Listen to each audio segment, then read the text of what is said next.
வரைவு வாக்காளர் பட்டியலில் பல்வேறு குளறுபடிகள் ஏற்பட்டுள்ள நிலையில் போடி சட்டமன்ற தொகுதியில் ஒரே முகவரியில் 412 பேர் உள்ளது தெரியவந்துள்ளது. தேனி மாவட்டத்தில் 1,25,000 பேரின் பெயர்கள் வரைவு வாக்காளர் பட்டியலில் நீக்கம் செய்யப்பட்டுள்ளது. இந்நிலையில் வரைவு பட்டியலின்படி அத்தொகுதிக்குட்பட்ட குரங்கணி, முந்தல், கொட்டக்குடி, முதுவாக்குடி, அகமலை உள்ளிட்ட மலை கிராமங்கள், அணைக்கரைப்பட்டி ஆகிய பகுதிகளில் ஒரே முகவரியில் பல வாக்காளர்கள் இருப்பதாக தெரியவந்துள்ளது. இவங்க பூராத்துக்குமே போன் நம்பர் போட்டு தான் நம்ம போய் வாங்க முடியும். அவங்க இங்கே கொண்டு வர மாட்டாங்க. ஏன்னா திடீர்னு கூப்பிட்டோம்னா வெளி இடத்துல இருப்பாங்க.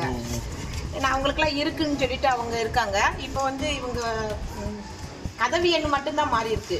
வார்டு நம்பர் 1ன்றதுக்காக கதவு எண் 1ன்னு போட்டிருக்காங்க. முகவரி மாற்றத்திற்கான படிவங்கள் வழங்கப்படவில்லை என்பதால் கடந்த தேர்தலின் போது உள்ள முகவரியே பதிவு செய்யப்பட்டுள்ளதாக அலுவலர்கள் கூறினர். உடனுக்குடன் செய்திகளை தெரிந்து கொள்ள சன் நியூஸ் பெல் ஐகானை கிளிக் பண்ணுங்க.